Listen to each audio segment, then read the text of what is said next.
Uno va por ahí viviendo y ¡fiu! Se le cruza un libro. ¿Les ha pasado? De historia en historia, a lomo del libro.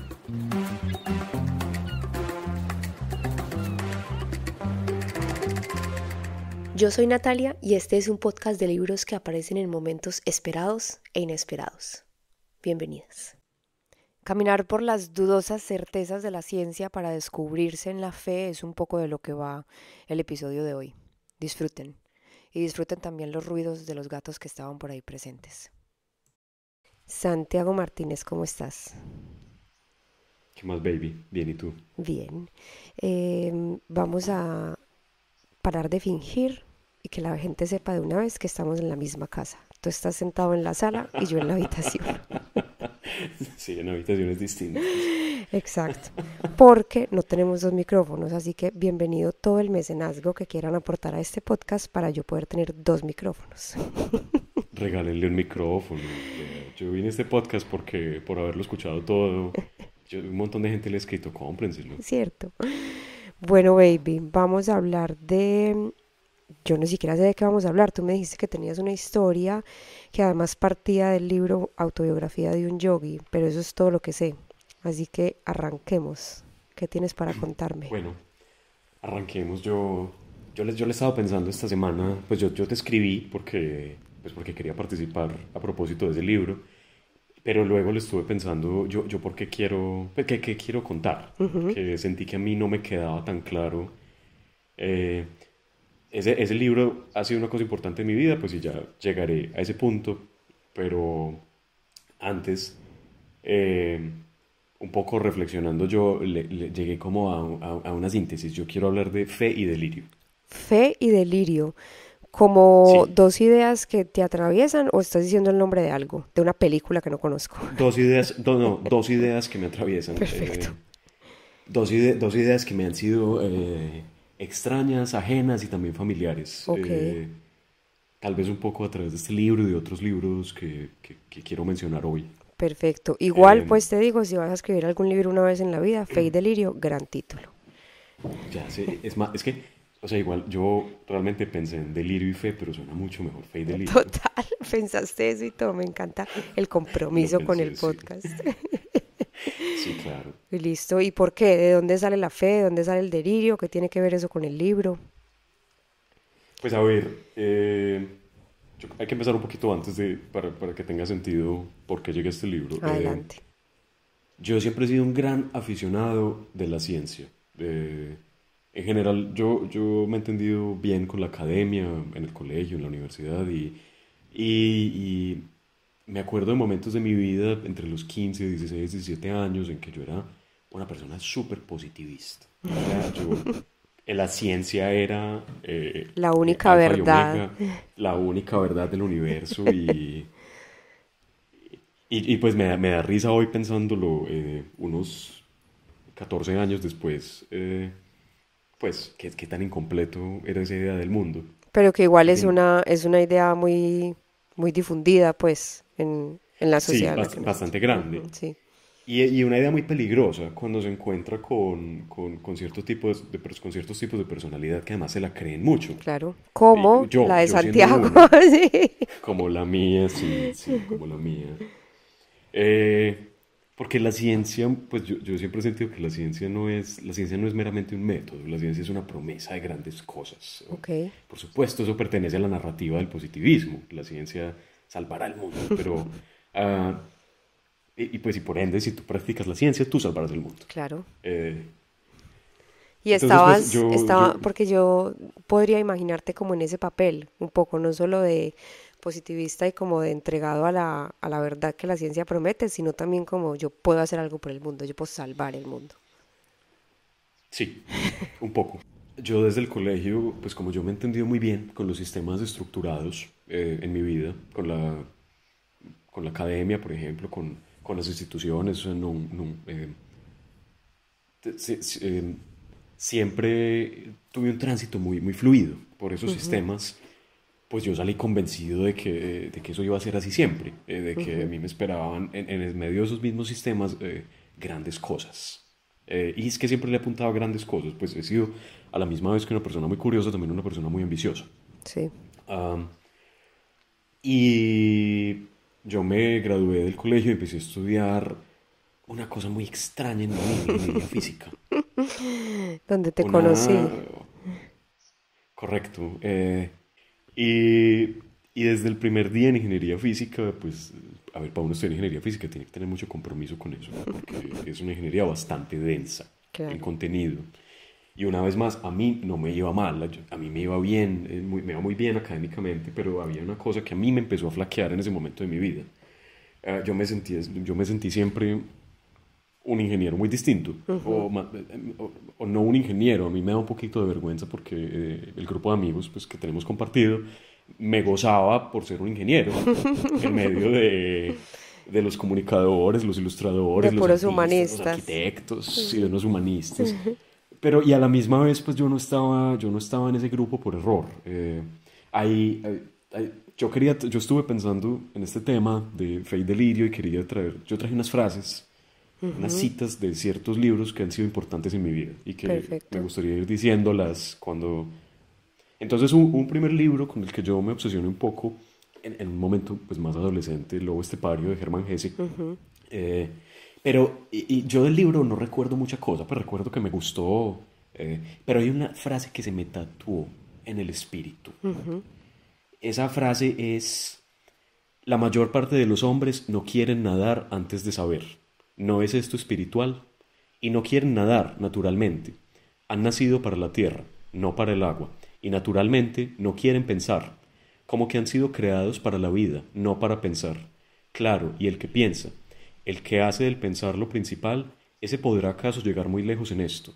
Pero ese precisamente ha confundido el agua con la tierra y tarde o temprano se ahogará. Y eso te llegó así, Fuerte. ¡pam! Flechazo, usted todo involucrado en la Sí, ciencia y por estar pensando, es papi. un... Y no solo la ciencia, finalmente pues la ciencia solamente es un aspecto pues que luego me daría cuenta por el psicoanálisis y por definiciones pues de, no sé, de Freud, que tiene otros nombres distintos, el super yo. Jueputa, lean sobre el super yo, que gonorrea. Am, entonces finalmente yo me salí de ingeniería física porque yo ya tenía síntomas de que ese no era el camino que yo quería seguir en mi vida. Y tal vez Hermann Hesse fue el primer, con El lobo estepario y también con Narciso Goldmundo, un par de libros con los que me obsesioné por un tiempo, que en mis a veces muy perezosos hábitos de lectura me los devoré. eh, o- am, y bueno, me salí y me cambié para arquitectura. Sí. Am, en arquitectura me encontré pues con un mundo distinto, con un mundo pues que ya no es el mundo de la ciencia, es un mundo, no sé, la arquitectura es difícil posicionarla a veces, me parece a mí, la arquitectura yo creo que incluso adolece más de positivismo Ok. que la ciencia, porque la arquitectura pretende Ser estar en científico. todas partes. Ok. La arquitectura, yo creo que sí es una interlocutora entre muchos saberes distintos, pero a la misma vez carece de humildad profunda. ¿Y sentís que también ese cambio a la arquitectura era como una búsqueda de una expresión más creativa? Porque yo siento un poco eso de la Totalmente, arquitectura. Ujú. totalmente, totalmente. Eso sí, ese sí fui yo tratando de ser un poco más libre, tratando de ser un poco más, de leerme mejor un poco, de tratar de ver entre las posturas, un poco de no tener que cumplir ninguna misión, pero de todas formas creo que cuando yo estaba empezando el pregrado en arquitectura, seguía pensando que el mundo se resolvía con grandes misiones. Ok. Entonces, bueno, y hay una segunda cita que llegó a mi vida, esta es de la Biblia, De la me llegó Biblia. casualmente, Pero como sí, casualmente. porque la ex esposa de mi papá, ella es muy religiosa y en algún momento tenía citas de la Biblia para regalar, Ok. como en unos cartones, que a mí eso me gusta, pues yo no soy Impresas. particularmente Qué impresa, lindo. sí, yo no soy así religioso, pero tengo aprecio por el catolicismo como paisaje cultural, no sé. Como lugar en el Ah, que creciste. sí, sí, sí, sí. En fin, ¿cómo es que de la cajita saco una tarjeta? La primera tarjeta que saco es el versículo Santiago 1:25. Además, espérate, esta mujer te puso a hacer bibliomancia con la Biblia. Además Precioso. empezó ahí, porque ya vamos para... ¿Y qué dice ese versículo? ¿Lo tenés por ahí? Ese versículo, sí, aquí lo tengo. Además, el 25 es mi cumpleaños. Ah, no, mandado a hacer. Dice, pero quien se fija atentamente en la ley perfecta que da libertad y persevera en ella, no olvidando lo que ha oído, sino haciéndolo, recibirá bendición al practicarla. La ley perfecta que da libertad. ¿Qué era lo que estabas buscando? Un poco, pero a la misma vez, sí. Mi Germán Gese ya me había dicho que el que busca en donde no ve se ahoga. Y para mí eso tenía una increíble e inevitable resonancia. Yo me quedé, ¿cuál es la ley perfecta que da libertad? ¿Cómo es que una ley te da libertad? A simple vista me pareció una contradicción, Sí. pero luego, no sé, bueno, con el tiempo he elaborado más sobre eso. Y pero llegaste, Ah, o sea, eso te llevó como una idea de entender esa ley de alguna forma, la relacionaste con algo o seguís dándole vueltas de alguna forma a ese versículo.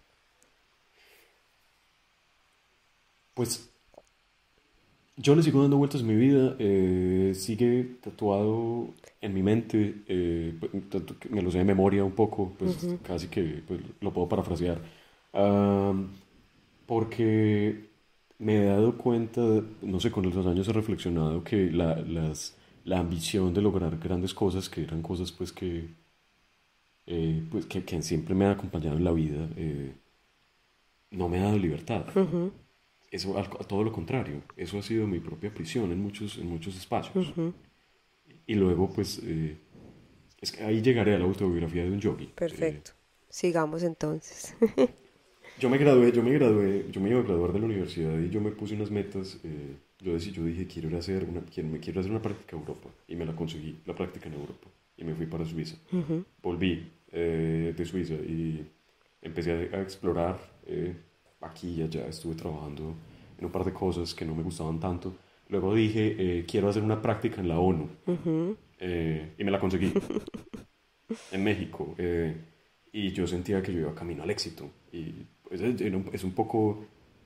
Pero luego cuando yo me sentía así cuando yo iba en el avión a México. Ok. Era como muy, muy lleno de mí mismo, sintiendo que podía, todo lo que quería lo podía. Y que además, yo me acuerdo que en esa época yo estaba especialmente delirante, porque yo siempre he sido un hombre muy curioso, a mí me gusta hacer de todo a la misma vez, hacer cursos, explorar cosas, leer cosas, y yo solo, en esa época yo solo hacía cursos que me pareciera que tenían alguna relevancia para mi carrera, Ok, para tu carrera profesional. como para mi carrera profesional, es como cocina para qué, pintar para qué, me voy a meter a este curso online de MIT de alguna huevonada.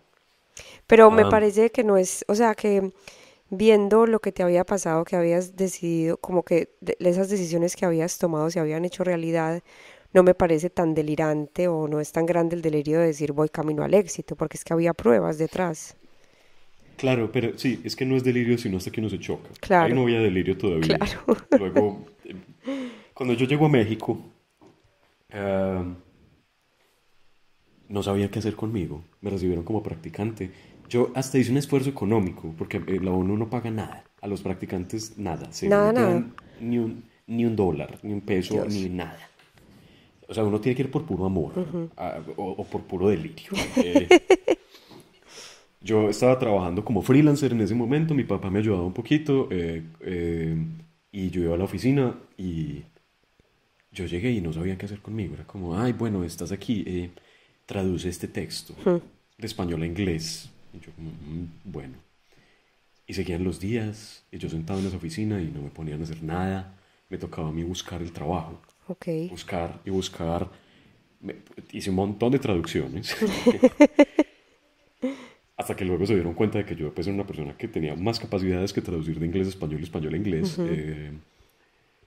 Y me empezaron a llevar a más reuniones, porque yo mostraba pues mucho interés, pero era muy charro porque eran reuniones con entidades públicas mexicanas. En esa época, la agencia en la que yo estaba haciendo esta práctica estaba trabajando en el Tren Maya, que es un proyecto del gobierno mexicano. Entonces yo iba a esas reuniones y me decían, no vaya a decir que usted es el practicante. Pues porque no quedaba bien. Porque no le iban a Como llevar al creer luego, practicante. sí. Claro, y yo ahí un poco dije como, bueno, empezó mal, pero esto está mejorando. Me están metiendo en estas reuniones, vamos a ver qué pasa. Y luego pues pasaron un par de eventos, por ejemplo el Día Mundial del Hábitat sucedió en la Ciudad de México en ese momento, y yo estuve pues en la organización de eso, y entonces allá en el museo, pues lo hicieron en el Museo de Antropología, no sé, y un montón de gente internacional y no sé qué. O sea, en unos espacios que verdaderamente son fantásticos como experiencia, pero que uno tiene que ser muy cuidadoso con cómo se entienden ellos, cómo se entiende uno en ellos. Finalmente son personas normales. Claro. Todos somos personas normales. Y las Naciones Unidas sí que es un espacio de retroalimentación de la egolatría, porque Me el imagino. sistema de las Naciones Unidas es difícil entrar, la gente sentirse en Naciones Unidas es una cosa, pues yo estuve poco tiempo, pero igual lo alcancé como a percibir un poco, es muy endogámico todo, la gente va de agencia en agencia y, y, y además ocupan un espacio muy privilegiado en donde no necesariamente son accountable Claro. a nadie. Hacen y son las Naciones Unidas y súper. Al final, entonces, bueno, se pasaron esos meses que yo estuve allá y yo tenía como este ímpetu de me debo quedar en las Naciones Unidas. Ah, ok. Me debo quedar. ¿Por qué? Porque ese era el Porque yo me gran lo lugar. soñaba. Ajá. Porque desde el colegio siempre me fascina la cooperación internacional. Terminé estudiando arquitectura, pero bien habría podido ser diplomacia con todo lo que yo pensaba en eso en ese momento. Y yo me quería quedar y yo se los dije, se los manifesté y me ofrecieron quedarme en un momento. Ok. Inicialmente no tenían presupuesto, entonces yo me devolví para Colombia porque también llegaba diciembre en ese momento, pues sí, no me iba a quedar en México haciendo nada, solo en Navidad. Pero luego me contactaron en enero a decirme como aplique ya, ya está la vacante, aplique. Y hubo un momento en ese momento de mi vida, algo me detuvo. Yo decidí no aplicar. Wow. Porque yo sentí que me acordé mucho de Hermann Hesse también. No sé, puedo seguir nadando, pero me voy a ahogar. No es por aquí, uno no vive de postureo. Yo, pues, a mí sí yo verdaderamente creo en ese trabajo, pero ahí, luego pensando, ya Colombia le dio más matiz como a lo que esos meses habían sido, y es que no sabían qué hacer conmigo en esa agencia, ni esa agencia va para ninguna parte. Tengo mis grandes diferencias con esa agencia. Ok. Pero en fin, decidí no aplicar, y me quedé en Medellín y empezó la pandemia. Eso fue afortunado. Pero afortunado Fue porque te afortunado. sirvió como excusa o afortunado porque. No, afortunado que no me agarró la pandemia en México solo, Ah, claro, por supuesto. sino que me agarró pues, en Medellín con mi familia. Mi mamá por esos días, antes, me adelanté un poco, antes de que empezara la pandemia, yo buscando en Medellín, pues yo había vuelto con mis esperanzas destruidas un poco porque las Naciones Unidas, que había sido como ese mega objetivo en mi vida, un poco se había hecho trizas. Porque por haberla visto Ah, desde adentro, como cuando uno conoce un gran ídolo y es una claro. mierda. Y mi mamá en esos días estaba haciendo yoga en el gimnasio Ajá. y me cuenta que el profesor, que pues, es un yogi, le había recomendado un libro, Autobiografía de un yogi. Y yo ya en mi vida pues, me había percatado de que a mí Occidente no me lo va a resolver todo. Pues, o sea, estoy diciendo muy rápido una cosa que es bien conocida, el malestar de la cultura occidental. Sí. Yo tengo un tatuaje que son 7 puntos, que me lo hice alguna vez un poco a la ligera, pero bueno, así me hago los tatuajes, en donde con esos 7 puntos me quería recordar que hay muchas formas de ser en la vida, formas que son contradictorias. Por ejemplo, yo me hice 7 puntos por los 7 atributos del Espíritu Santo. Ok. Y yo no soy particularmente religioso, pero pero lo que sí me fascina son las contradicciones. Acordarme de que me tengo que acordar más a menudo de lo ridículo y lo mundano, no sé. Y de lo En contradictorio fin, que es uno todo entonces, el y tiempo. de lo contradictorio. Pero además, pues soy un ser curioso, entonces 7 también son las 7 combinaciones posibles de la Trimurti, que es la Trinidad Divina del hinduismo. Hay Siete es, tres divinidades, Brahma, que es el creador del universo, Shiva y Vishnu, y pues existen cada uno individualmente, esos son 3, existen en parejas, son otros 3, y existen en conjunto. Entonces hay 7 combinaciones. ok. Y bueno, y casualmente llega este libro, Autobiografía de un Yogi, yo me lo empiezo a leer, y me lo empiezo a leer a velocidad. ¿Y Yo, llega porque tu mamá atiende a la recomendación del profesor sí, o porque vos decís, uy, te lo recomendaron, me lo compro yo? no, yo le dije a mi mamá que me lo regalara, Ah, y ok. me lo regaló. ¿Y ella ya se lo había leído o no? No, ella no se lo había leído. Ya, Mi mamá me lo regaló de cumpleaños, creo, como por esa época, porque yo, pues, no sé, en esa época sí que quería explorar otras cosas, saber en dónde aterrizaba. ok. Me llegó el libro a mi vida, es un libro más feo, mal impreso, Sí. Es el que, el lección. que, el primero que tuviste es el que tenés ahorita en las manos. Sí, sí, Es sí, y horrible es la un libro, edición. es horrible la edición, la tinta está como medio corrida en algunas páginas, es como borroso. Ok. Ah, pero es una reedición que hicieron en Bogotá y pues el contenido es igual, pues bueno, no sé. Am, yo me lo empecé a leer, es un libro, Paramahansa Yogananda, que es el autor, nace en Calcuta, ay, si no estoy mal, al principio del siglo XX. Bueno, y él nace un poco ya predestinado a convertirse en un gran yogi, porque había indicios, pues, astrológicos bueno.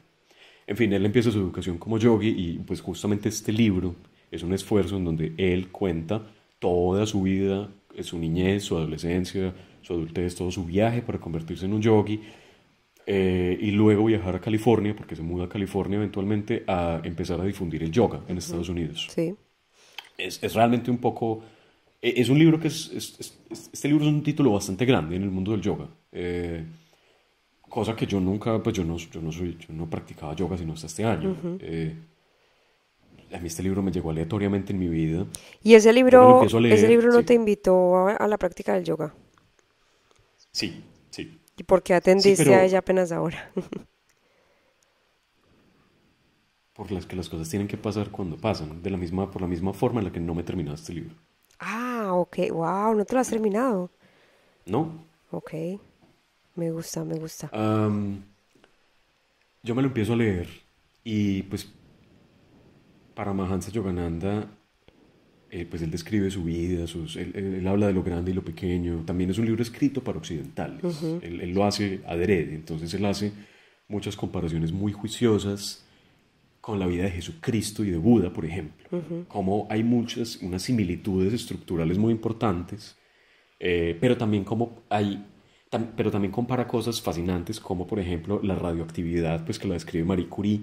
Ya el hinduismo lo había descrito, Ok. en otros términos muy distintos, pero como la radiación, pues que es un fenómeno que tiene ese nombre porque Europa le puso ese nombre, en el hinduismo tiene otros nombres distintos pero con efectos similares.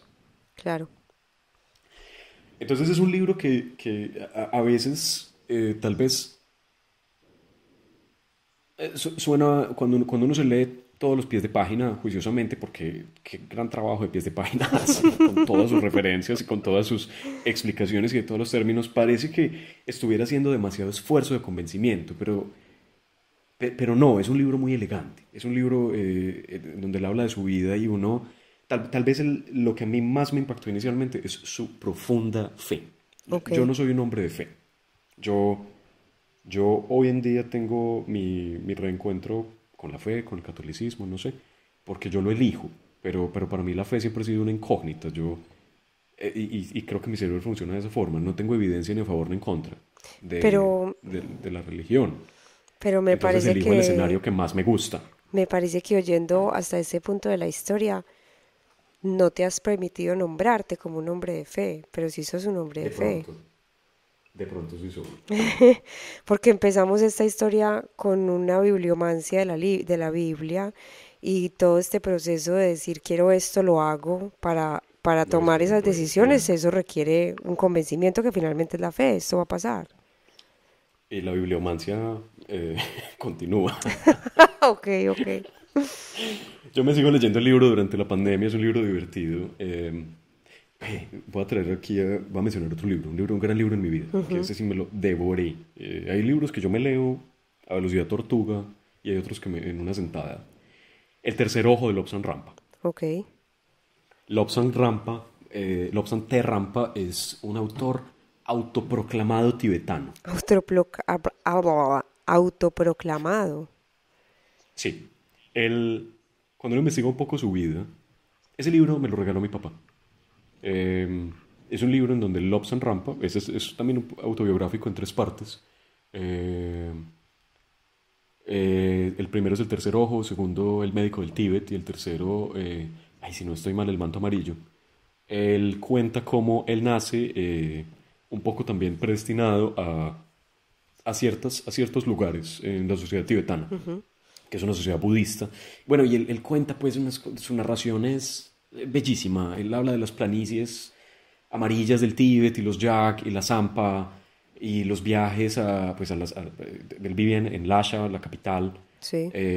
Luego escapa, estudia para ser médico también, escapa cuando China invade Tíbet.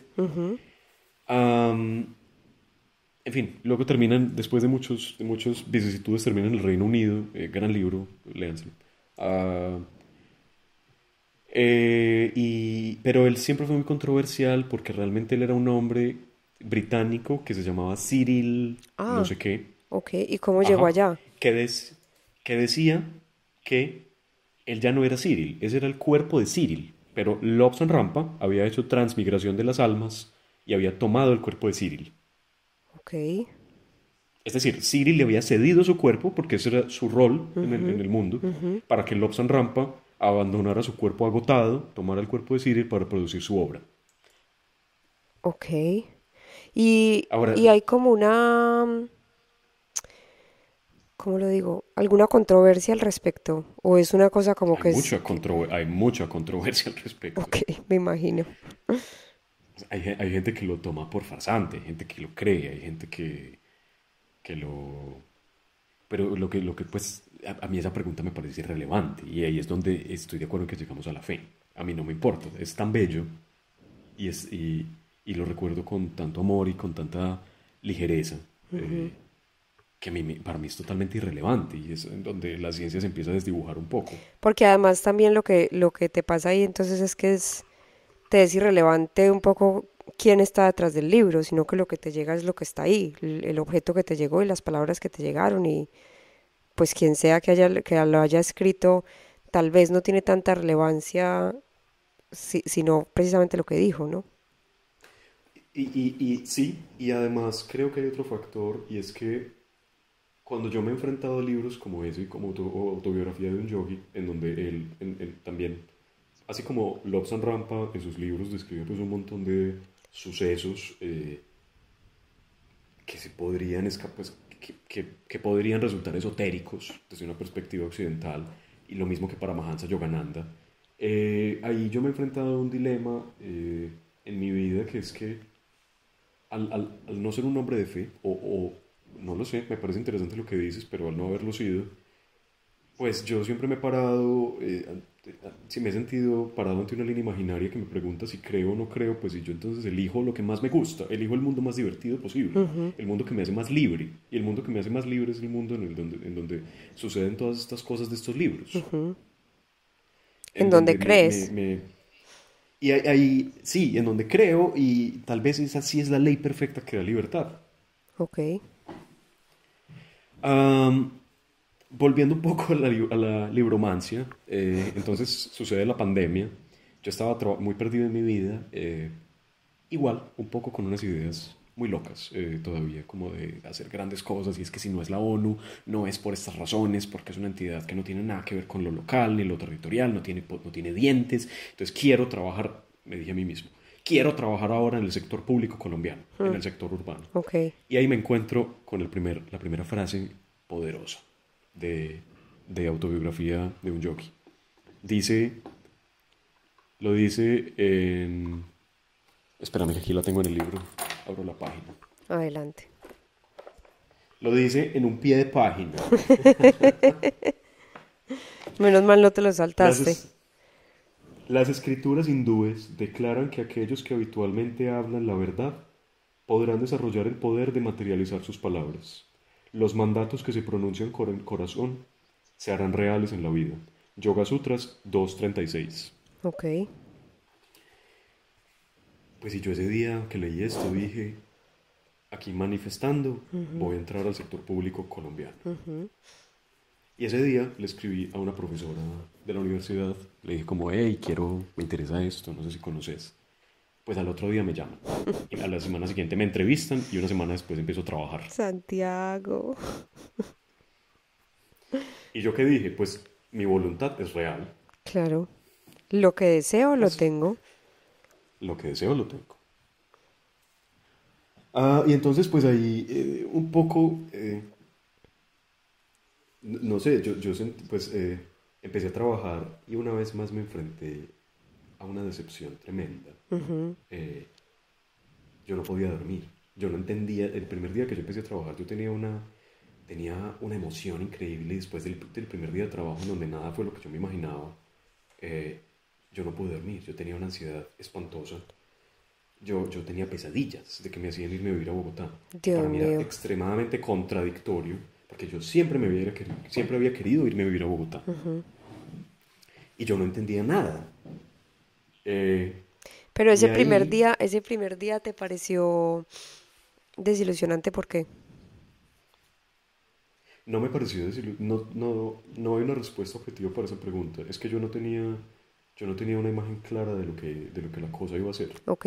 Fue un choque de realidad. Me di cuenta de que yo estaba operando en mis delirios de hacer cosas grandes. Y pues es que lo grande empieza en lo mundano, lo grande empieza en que... Porque yo sí creo en lo grande, pero es que lo grande empieza a trabajar todos los días un poquito.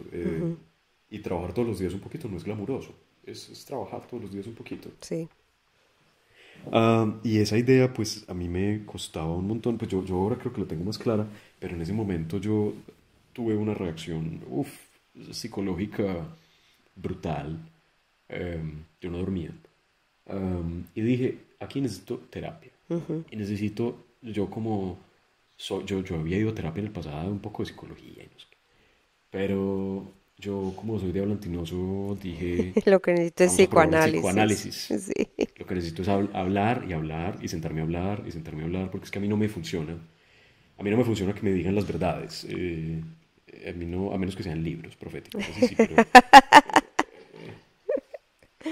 Um, yo ya había coqueteado un poco con el psicoanálisis. Yo me acuerdo, yo fui donde una psicoanalista una vez y yo salí con pánico, porque es que el psicoanálisis, si tiene un poder, yo le creo al psicoanálisis, es que realmente las psicoanalistas y los psicoanalistas logran desbaratar las resistencias, que son estructuras psicológicas que básicamente te previenen de contar todo aquello que te da vergüenza, miedo, eh, que uno con sus amigos de alguna forma transgrede con los años, pues si les cuenta con honestidad su vida, pero con el psicoanalista es que te sientan en un diván, bueno, en el diván nunca me han sentado, en el sofá, ah, y en 10 minutos dijiste un montón de cosas y uno es como, jueputa, ¿qué es esto? ¿Qué es esto que dije? Yo a la vez también estaba interesado en el psicoanálisis por doble vía porque Paramahansa Yogananda habla bastante del psicoanálisis en su libro. Ok. Él también menciona cómo el psicoanálisis fue un intento dentro de pues, el dogma occidental del positivismo justamente de expandir, de subvertir la psiquiatría de la época. Como hablaba de otras estructuras mentales pues, que también existen pues, como en el corpus del hinduismo y el budismo, y habla pues como de la infraconsciencia y la supraconsciencia, pues que son términos que él describe. En fin, yo empiezo a hacer psicoanálisis y me veo enfrentado a que, pues a que no sé, pues dicho corto, me estaba tomando a mí mismo muy en serio.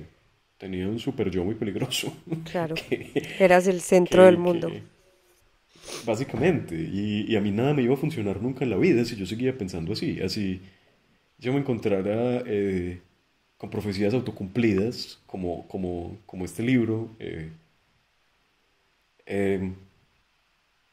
pues así no funciona el mundo. Ujú. El mundo, yo seguí yendo al psicoanalista y seguí trabajando.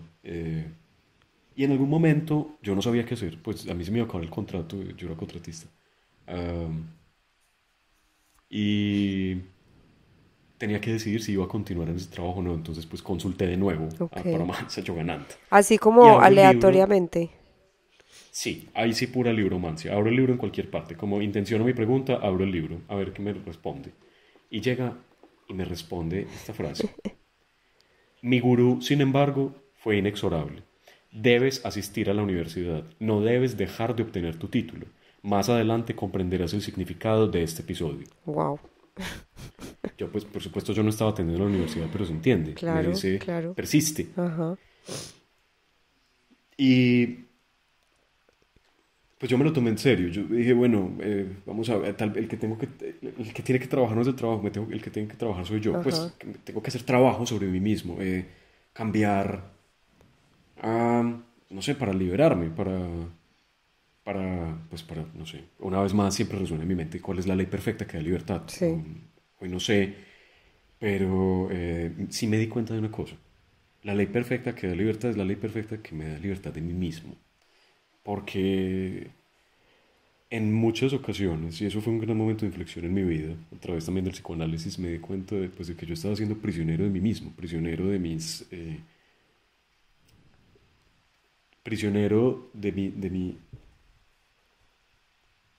super yo, que por cosas que me pasaron en la vida, en mi niñez, en mi adolescencia, muy relacionadas con mi familia, con el colegio, con mis amigos, pues cosas que me pasaron a mí, pero que no son, que son cosas que nos pasan a todos, en alguna Ujú. medida, configuraciones distintas, me Pero como uno volvieron, no, como uno es solamente uno, pues son cosas que le pasan a claro, uno definitivamente. sí, yo es que no quiero ahondar mucho en esos episodios porque creo que no es Sí, sí, sí. relevante, pero yo me volví mi propio esclavista, teniendo que demostrarme a los fantasmas de mi mente que yo podía lograr todo, porque si lograba todo, iba a ser querido. Claro. Y porque ya tenías, como lo dijimos antes, un poco pruebas de eso, entonces era seguir en ese camino, como es que lo que yo quiero lo consigo. Claro, porque además soy un hombre pues persistente y talentoso para lo que hago, creo, y eso fue un Definitivamente. cóctel explosivo. Claro. Pero bueno, yo persistí en este trabajo, porque yo dije, no sé, me quedó muy claro que con esta combinación de mensajes de Hermann Hesse, de la Biblia, de, Ujú. de Paramahansa Yogananda, de Lobsang Rampa, pues que yo tenía que ser libre era, pero de mí mismo. Y continué y la experiencia cambió tanto. Y La seguiste, experiencia pero del trabajo continuaste en el mismo como trabajo. que, sí, pero eso fue un proceso, esa búsqueda de liberación de ti mismo, que además supongo que es un proceso constante, no sé si ya saliste del Sí, todo de ahí, me imagino que no. ay, no, ojalá, no. Sí, ¿fue también acompañada del psicoanálisis o fue como un trabajo Sí, interno? no. Ok. Fue acompañado por el psicoanálisis. Fue acompañado y por lectura también de psicoanálisis. Ujú. Hay un libro también que luego me encontré en la vida, que me lo devoré en el U-Bahn, en Berlín, en el metro, como en 3 días. El libro del Lloris, de un psicoanalista colombiano que vive en Buenos Aires que se llama Fernando Ángel. Me acuerdo Él que me lo tiene, mostraste una vez. Ujú. es un libro tan feo, pero también. Esos son los que me gustan, los libros Sí. liberadores y feos. Él habla él elabora de forma muy divertida un montón de topos y tipos que el psicoanálisis describe y con los que opera y funciona. Y yo creo que es un libro liberador, Ok. bastante liberador para entender Ujú. cuáles son esas estructuras mentales que operan en todos nosotros, o por lo menos yo aprendí mucho. Y luego siento que esta combinación de cosas, esta combinación de, esta esta combinación de libros tan distintos como este de psicoanálisis, un poco Freud, también la autobiografía de un yogi, también Lobsang Rampa, que me lo he releído un par de veces, eh, no son sino una resonancia de las cosas peleando en mi cabeza, de las contradicciones por las cuales me encanta la ciencia y la religión a la misma vez. Eh,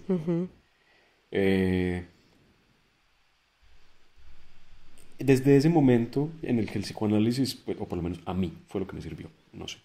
No a todo el mundo le gusta y no es la panacea, pero desde que a mí el psicoanálisis me hizo un hombre más libre, yo he continuado este libro de autografía de un yogi de una forma distinta, porque es que yo ese libro nunca me lo he leído como un libro que me tengo que sentar a leer, ni como un libro que tengo que terminar. Es Este más bien libro ha un libro de viajado, consulta. ese libro ha viajado conmigo, este libro ha estado en Colombia, bueno, lleva viviendo también en Alemania unos años este libro, voy como en un 75%. Ok. Acaba de llegar a Estados Unidos. Eh, y es que yo me lo leo cuando siento que lo necesito, cuando siento que necesito un diálogo, cuando, cuando el libro es también un interlocutor del cual aprendo, seguramente me lo voy a releer en mi vida si algún día lo termino, como con más continuidad. Porque es un libro en el que pasan muchas cosas, también es un poco telenovelesco. Eh, pero también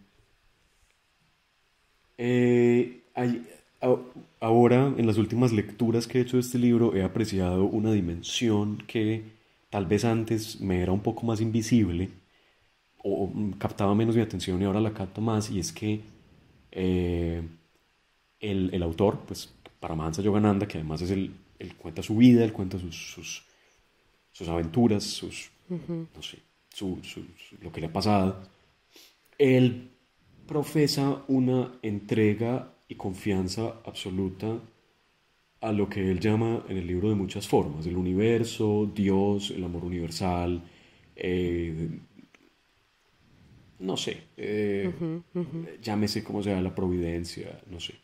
Am, y él muchas veces explica cómo ese amor universal pues lo llena, le da sentido, le da dirección. Am, Pues y a pesar de que eso no es una experiencia con la que yo me identifique del todo, a mí me parece profundamente fascinante esa entrega, entregarse sin controlar, entregarse sin metas, entregarse a ver qué depara, básicamente, amor fati de Nietzsche, amar lo que sea que venga y lo que sea que Simplemente entregarse. simplemente entregarse, que es todo lo contrario a lo que yo había hecho. Y yo me acuerdo alguna vez visitando Bogotá, estaba hablando con un amigo pues, de nosotros, con Rubén. Am, y es que, por supuesto, para mí era súper emocionante que a mí me dejaran trabajar desde Europa todavía en la alcaldía de Bogotá. Cuando yo me fui de Bogotá, pues yo vivía en Medellín porque era la pandemia, pero iba a Bogotá a menudo y me vine para Europa a estudiar. Yo nunca me fui escapando de Colombia, yo me fui con una misionalidad. Me fui para llenar en lo que en mi opinión es un vacío conceptual en la norma colombiana, ¿Qué es? en la norma urbana. A grandes rasgos, en Colombia se planifican las ciudades, eh, pero y se hacen edificios. Se hacen ejercicios, o sea, de planificación y de arquitectura. Pero lo que hay en medio muchas veces es un cabo suelto que las ciudades grandes no saben cómo resolver. Por O sea, ejemplo, te viniste a Alemania con la idea de yo agarro esto de aquí y me lo llevo para allá y soluciono ese problema. correcto. Y pues, a ver, altisonante. Pues, no sé, uno, El super la, yo. la humildad es un aprendizaje lento. La- No, pero de verdad que yo lo hice desde una perspectiva muy constructiva, pues no era como que yo iba a solucionar una cosa que nadie más podía hacer, era básicamente Claro, legítimo claro. interés. Y es que yo tengo eso en mi mente, en donde quiero, yo me enfoco, a mí me gustan las cosas, los problemas por solucionar, y tengo mucha energía, y por eso es que me toca ser muy cauto para no caer en el delirio y más bien operar en el camino de la fe. Y no fe en el sentido tradicional de la religión, fe en que lo que sea que estoy haciendo, chiquito o grande, lo estoy haciendo bien, porque es lo que es, porque no tiene que Ujú. ser más. Y no dejar operar el delirio, que el delirio es el, el, el, las constantes preguntas críticas sobre si lo que estoy haciendo tiene sentido o debería estar haciendo algo distinto. Y Para también llegar, yo sí, siento que hay una pregunta de por el sentido ni siquiera propio, sino por el sentido como el servicio de, ¿no? Como que esto tiene un aplicar, esto tiene sentido para el ámbito en el que yo me estoy moviendo y no tanto para mí, aunque haya un disfrute, porque creo que además nunca has hecho una de estas cosas sin que realmente haya un interés, pero como que ese sentido está dado por el afuera, ¿o no es sí, un así? poco. También creo que es una combinación de las dos cosas. También hay disfrute. Yo sí yo he disfrutado mucho lo que he hecho y he disfrutado mucho lo que sí me ha atravesado en el camino. eh, por ejemplo, en Berlín terminé haciendo un libro Ujú, pues en el contexto de la maestría que hice. Y eso fue una cosa que para mí fue totalmente inesperada. Yo no tenía ni ujú. idea de que eso iba a pasar en mi vida, pues y ahora que estoy a puertas de devolverme para Colombia, pues me quiero llevar ese libro también como un testamento de que soy un Santiago más tranquilo, que vuelve a Colombia con menos afán, de que igual a veces tomo decisiones queriendo poner mucho sobre An- poner mucho Antes de, sobre, sí, perdón, antes de empezar este episodio estábamos hablando de una de esas decisiones. sí, a veces se me va de las manos Sí, sí. y tomo decisiones en donde luego digo, puta, verdad que la Pero bueno, autocuidado que existe. sí, que finalmente igual también eso hace parte de este entender que es este proceso que empezaste, digamos, gracias a este libro, gracias como a ese acercamiento por una búsqueda de otra cosa, es una cosa que dura toda la vida. Pues uno no lo ve y ya listo, ya no lo tengo que solucionar más. No, yo ya conozco mi fantasma, pero con él voy a vivir toda la Ajá, vida. exacto. De, Hay que yo, intentar como controlarlo, pero desaparecerlo no va a pasar. no, nunca, eso sostiene Freud también. El fantasma, pues, yo le creo, pues, el fantasma los fantasmas no se van, ahí están. Am, pero siempre pienso en sujetos tan distintos como Paramahansa Yogananda, que es que si uno lee el libro, la forma en la que él se entrega y en la que él cree profundamente en que el camino que él camina simplemente llegará a donde debe llegar sin que él tenga que hacer nada. Bueno, no, por supuesto, él, como tú, pues también un poco leer ese libro es leer su tránsito, es leer su educación, de ser un niño que nace pues en una familia adinerada de Calcuta, que luego renuncia a su dinero porque tiene esta educación en el yoga, eh, para luego pues eventualmente conocer que su destino manifiesto es enseñar la doctrina del yoga en Estados Unidos. Y, y él se deja llevar como por un río. Ah, lo cual, una vez más, yo siempre vuelvo a Germán Hesse, a Germán Hesse, cuando él dice que me parece bellísima esa figura cuando el que confunde la tierra con el agua puede ser muy bueno para eso, pero más tarde o temprano se ahogará. Esos elementos que yo he dicho hoy, esta frase de Germán Hesse, esta frase de la Biblia, esta frase de Paramahansa Yogananda, bueno, este par de frases de Yogananda, eh, Tienen mucho en bueno, común. mucho. Y hay otra que olvidé, que le acabo de recordar. Hay un libro que también... por eso te decía que cuando yo te dije que quería venir a este podcast, pues yo he hablado principalmente de un libro, pero hay una constelación de libros que han Claro. alimentado esta forma de leer, esta forma que yo también estoy aprendiendo, que yo quiero aprender cada día más. Benigno Morila, que es un escritor brasilero, escribió un libro que se llama Pitágoras, el hijo del silencio. Ese es otro libro que llegó a mi vida de forma casual. Me lo regaló una amiga de mi mamá, eh, gran lectora. Me lo regaló de cumpleaños. Yo estaba chiquito, yo tenía por ahí 12 años. Wow, ¿y lo guardaste o lo leíste en ese momento? Me gustó mucho. eh, y una frase que me marcó. Pitágoras, este libro, Pitágoras, el hijo del silencio, es una novela histórica, ficcional, sobre la vida de Pitágoras. Eh, Cómo él se educa en Grecia, luego en Egipto, también con Hermes Trismegisto, este personaje mítico. eh, Luego se casa con una sacerdotisa, no, no se casa, tiene un amorío con una sacerdotisa egipcia, que es el gran amor de su vida, pero luego ella lo abandona y le borra la memoria, Uh, porque su destino es volver a Grecia y casarse con una mujer de la... una mujer llena de carácter, llena de temple en la aristocracia griega, porque Grecia en ese momento corría riesgo por muchos sucesos históricos pues, que son ciertos. Eh, y luego, pues ella le dice, ¿por qué me haces esto? Por qué borras? Por qué tenemos que abandonarnos si nos ujú, amamos tanto? Y ella le decía, porque es que hay problemas, porque a pesar de que nos amamos, hay problemas distintos en el mundo. Eh, yo soy como un gato, una gata, y esta otra mujer es como una leona. Y ninguno de los dos es menos importante. Los gatos, los leones, son felinos grandes, que son, pues, son, no sé, el rey de la sabana, no sé. Eh, Se encargan de los problemas grandes. Los gatos son felinos pequeños y se encargan de los ratones. Pero si no tuviéramos gatos no podríamos vivir. Y si no tuviéramos ujú, leones tampoco podríamos vivir. ujú.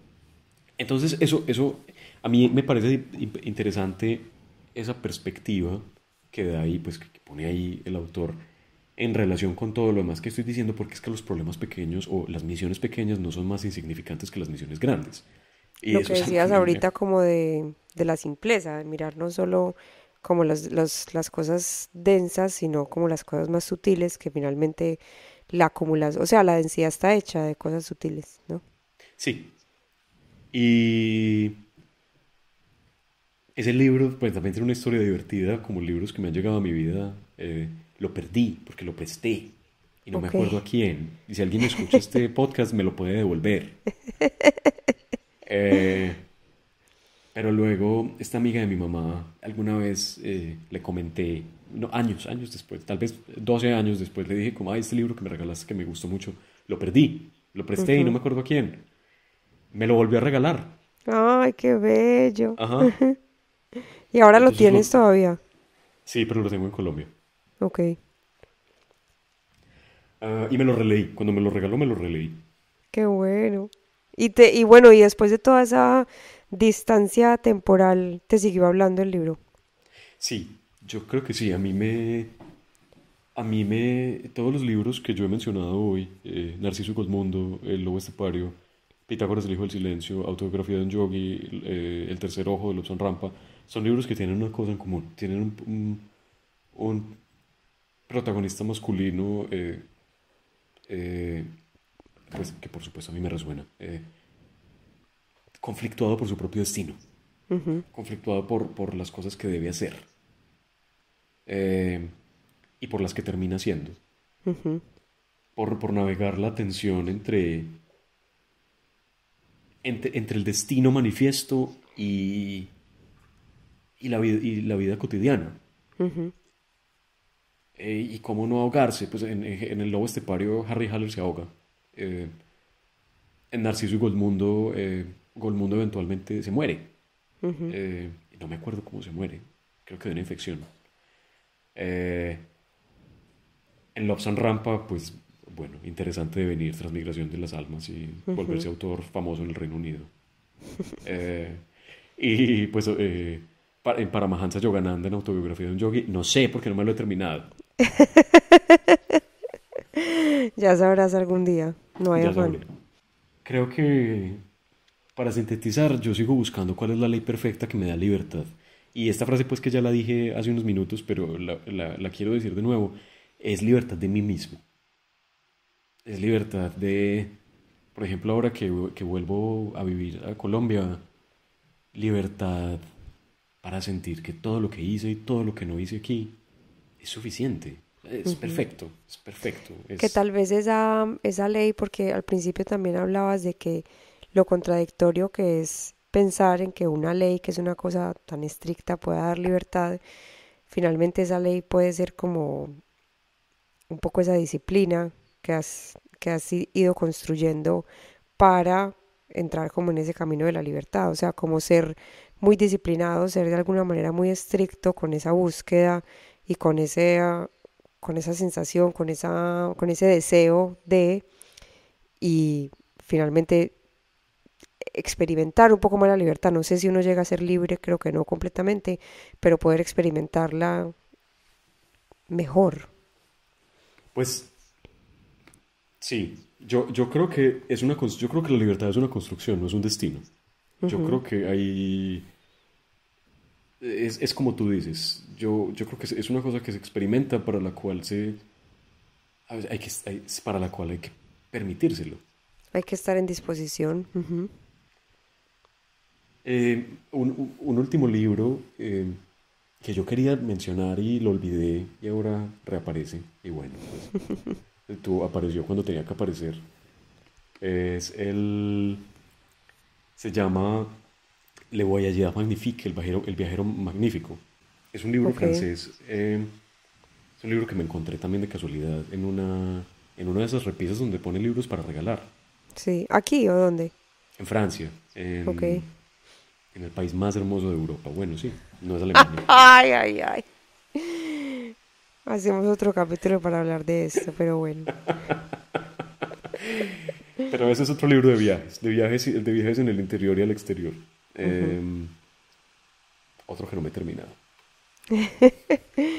No, Santi, me parece maravilloso, como que me parece muy interesante que hayas escogido autobiografía de un yogi cuando me contaste que querías participar y luego en esta conversación hayas nombrado tantos libros y me parece curioso que además la cosa no haya empezado por autobiografía de un yogi, pero se ha convertido como en igual un libro de consulta para vos y eso me parece muy bello y me parece fascinante que no lo hayas terminado.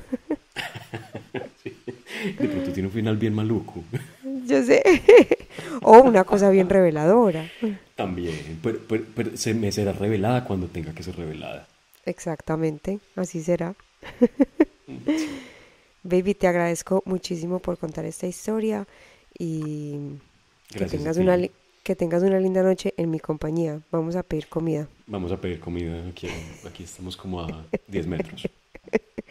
Bueno, besitos. Besos, chao. Chao. Gracias a quienes llegaron hasta aquí por escuchar la historia de hoy. Si alguna vez se les ha atravesado un libro por ahí y quisieran contar esa historia, escríbanme a alomodelibro@gmail.com. Esto es un podcast de Alomo del Libro. Hasta la próxima.